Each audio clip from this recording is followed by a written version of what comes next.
Hello everyone, जैसे कि chapter चल रहा है हमारा साउंड, जिसमें हम लोगों ने जो लास्ट क्लास में है और इंफ्रासोनिक और अल्ट्रासोनिक साउंड के बारे में जो पढ़ा था। इंफ्रासोनिक साउंड मतलब क्या, जिसका जो 20 हर्ट्ज से नीचे है। देखिए, ओके, हियरिंग रेंज होता है 20 हर्ट्ज टू 20,000 हर्ट्ज। तो lower than this 20 hertz are known as infrasonic, जो ह्यूमन ईयर्स को सुनाई नहीं देता है। एंड मोर देन 20,000 ऑल्सो, वो उसे बोलते हैं हम अल्ट्रासोनिक। ये पढ़ा था। फिर बैट्स कैसे अपना जो प्रे है कैसे ढूंढते हैं, देन इसका एप्लीकेशंस क्या है। फिर साउंड नेविगेशन से हम लोग जो डेप्थ है, जैसे कि ज़्यादा से ज़्यादा जो सी लेवल में ढूंढते हैं, जैसे कि नॉर्मल मेथड से तो डेप्थ फाइंड आउट नहीं कर सकते, तो ये साउंड नेविगेशन से डेप्थ है, डिस्टेंस है, वो हम पता कर सकते हैं। ठीक है, और उसका यूजेस। अभी चलते हैं हम स्ट्रक्चर ऑफ ह्यूमन ईयर। ये स्ट्रक्चर ऑफ ह्यूमन ईयर तो पढ़ेंगे, बट ये बहुत डिटेल में नहीं जाना है 9th स्टैंडर्ड के हिसाब से। इट्स जस्ट स्ट्रक्चर, जैसे कि what are parts of the ears. अभी जैसे कि हमारे जो ह्यूमन ईयर्स है, वो जो सिर्फ ऑडिबल फ्रीक्वेंसीज हैं वही हम सुन सकते हैं। और ये क्या होता है, it is converted into electrical signals which are then passed through a special nerve called auditory nerves in our brain. Electrical signals which are then passed to the special nerve called auditory nerve to our brain.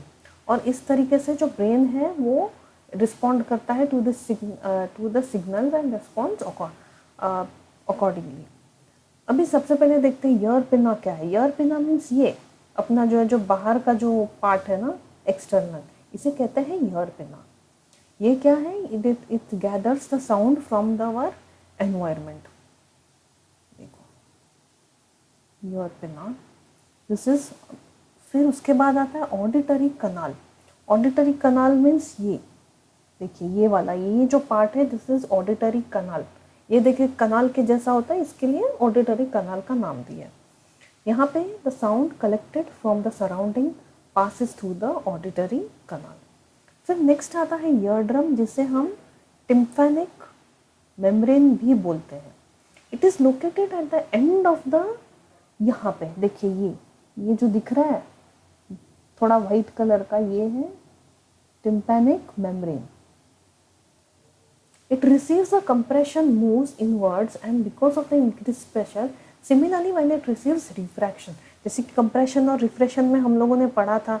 Compression मतलब क्या, जो dense, मतलब जैसे कि जब एक pressure पड़ता है, जब वाइब्रेशन होने पर, तो क्या होता है, एयर मॉलिक्यूल्स का जो फर्स्ट कॉलम है उस पर प्रेशर पड़ेगा तो थोड़ा आगे जाएगा, और फिर यहाँ पे जो है receives a compression, moves inwards, inward आएगा because of the increased pressure. Similarly when it receives rarefaction and it moves outwards due to a decrease in the pressure. Decrease हो जाएगा प्रेशर, तो वो बाहर की तरफ वो मूव होगा। As a result it vibrates inwards and outwards in on receiving sound wave. Then middle ear, which comprises of three bones, that is hammer, anvil and stirrup. ये क्या है, इधर देखिए मिडल ईयर में, यहाँ पे देखिए मेलस इनका स्टेपस भी बोलते हैं। इसका दूसरा नाम भी वो लोगों ने दिया है, हैमर, एनविल एंड स्टिरप। एक ही है, कोई पार्ट नहीं है। ये एनविल जो है ये थोड़ा लैटिन नेम है, इसको स्टेपस को स्टिरप भी बोलते हैं। The bones amplify the vibrations produced by the ear drum. जो एम्पलीफाई करता है मीन्स जो रिकग्नाइज करके वो जो वाइब्रेशंस जो प्रोड्यूस करता है, और ये जो वाइब्रेशंस है these are passed on to the inner ear by the middle ear. मतलब देखिए, यहाँ पे पहले साउंड गैदर होगा, फिर ये ऑडिटरी कनाल से जाएगा, ऑडिटरी कनाल से ये ईयर ड्रम है यहाँ फील होगा, फिर देखिए यहाँ से इधर पास ऑन होगा, ये एम्पलीफाई करेगा, मेलस इनका स्टेपस, फिर जाएगा ये कॉक्लिया में। कॉक्लिया नर्व देखो, ये कॉक्लिया, यहाँ पे देखिए जो दिख रहा है ये वाला part, that is cochlea. It is located in the inner year. It converts the vibrations, जो वाइब्रेशंस अभी हम रिसीव करते हैं, मतलब यहाँ तक जो था, मतलब यहाँ तक जो था ये हम लोगों को वाइब्रेशंस आ रहा था. फिर यहाँ पे आके जो वाइब्रेशंस है ये इलेक्ट्रिकल सिग्नल्स में कन्वर्ट होगा, which are then carried on to the brain by auditory nerve. Auditory nerve देखिए यहाँ पे जो लास्ट में है, दिस इज ऑडिटरी नर्व, और जो ब्रेन को पास होता है और फिर ये हमको सिग्नल देता है सेंसेशन टू ईयर. तो ये था स्ट्रक्चर ऑफ ह्यूमन ईयर्स. ज़्यादा डिटेल में जाना नहीं है 9th स्टैंडर्ड के हिसाब से, खाली स्ट्रक्चर जानना है. अभी हम चलते हैं कुछ एक्सरसाइजेस के क्वेश्चन पे. मतलब जो क्वेश्चंस हम सॉल्व कर सकते हैं, कुछ थियोरी भी है जो तुम्हारे एक्सप्लेनेशन से रिलेटेड था, और उसको थोड़ा स्किप करके जो हम सॉल्व कर सकते हैं वो हम लोगों ने मैंने यहाँ पे सॉल्व किया है. नाउ एक्सरसाइज का क्वेश्चन नंबर 1 है, what is sound and how it is produced.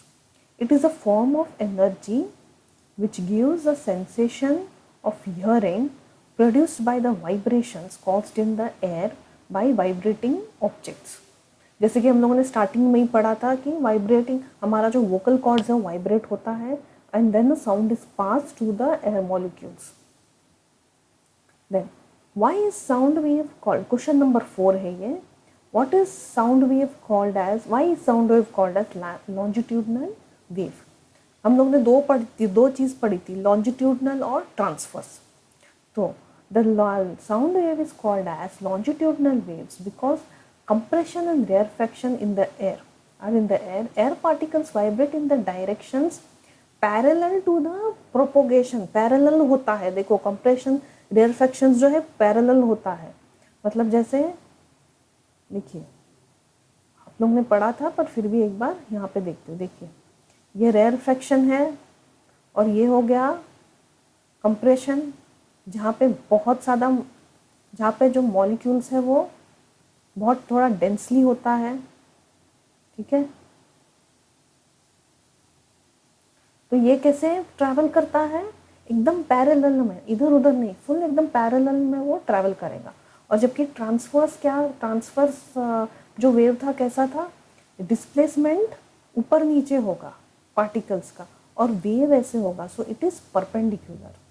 So this is transverse, और ये जो है इसे हम साउंड वेव को लॉन्जिट्यूडनल वेव बोलते हैं. Next 5th question, which characteristics of sound help you to identify your friend his voice and while sitting with the others in a dark room. Timbre, इसको टिम्बर बोलते हैं. Timber means एक quality है, जैसे कि अभी तुम तुम्हारे फ्रेंड के साथ बात करते हो तो किसका आवाज़ तुम रिकग्नाइज करते हो, देखो कि अरे हाँ ऐसा आवाज़ तो मेरी एक फ्रेंड का है. तो timber that particular quality of the sound and pitch, मतलब वो कितना धीमे से बात करता है या कितना ज़ोर से बात करता है, कितना वो उसका जो बोलने का तरीके से हम समझ जाते हैं. So timbre and pitch are the characteristics to identify the sound of the different person, different voice. Then flash and thunder are produced simultaneously, but thunder is heard a few seconds after the flash. Thunder, the speed of the sound is 344 meter second is less, इधर gap है, is less than the speed of the light. ठीक है, तो sound का जो speed है वो light की स्पीड से कम है. Speed of the light is 3 × 10⁻⁻8. Sound of the thunder takes more time. Sound of the thunder therefore it takes more time to reach the earth as compared to the light. Hence हम लोगों को जो पहले flash is seen, therefore flash हम लोगों को पहले दिखाई देता है, बाद में हम लोगों को जो थंडर की आवाज़ है वो हमको सुनाई देगी. ये कभी नोट नहीं किया तो नोट कर लेना. 7th question, a person has a hearing range from 20 hertz to 20,000 hertz. What are the typical wavelength of the sound waves in air corresponding to these two frequencies है ये two frequencies. Then इसमें दो frequency में निकालना है. Take the speed of the sound in the air is 344 metre पर second. तो first case ये है, देखिए ये फर्स्ट केस है, स्पीड है 344.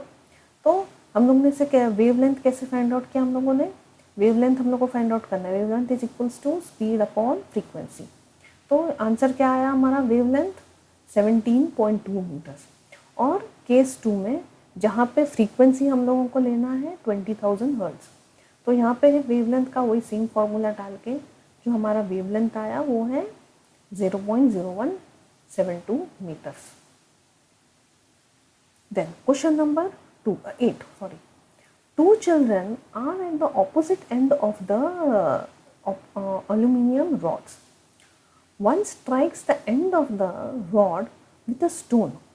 Find the ratio of the time taken by the sound waves in the air and in aluminum to reach the second level. मतलब two children are at the opposite end of the aluminium rod. मतलब यहाँ पे एक बच्चा है और यहाँ पे एक बच्चा खड़ा है. वन स्ट्राइक्स द एंड, ये जो एंड है यहाँ पे स्ट्राइक करेगा विद द स्टोन, यहाँ पे एक पत्थर मारेगा एल्यूमिनियम रॉड पे.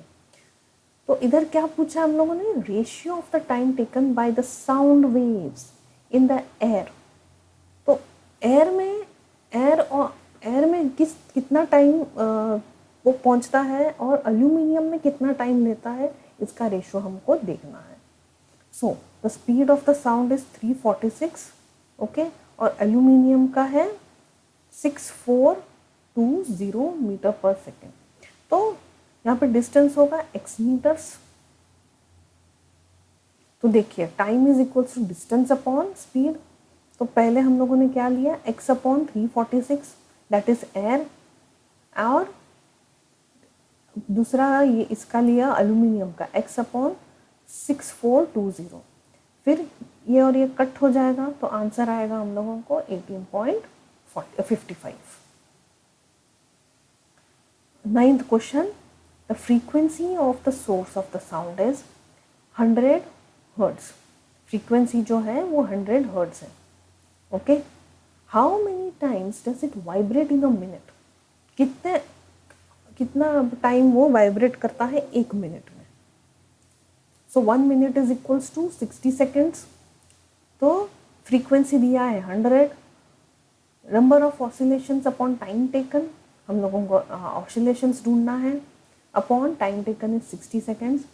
Then number of oscillations 100 into 600 is 60 is equals to 6000. ठीक है, तो आज के लिए इतना ही था. अभी नेक्स्ट भी कुछ एक्सरसाइजेस के क्वेश्चंस बचे हैं, ये हम नेक्स्ट वीडियो में हम सॉल्व करेंगे. तो स्ट्रक्चर था ह्यूमन ईयर का स्ट्रक्चर पढ़ा.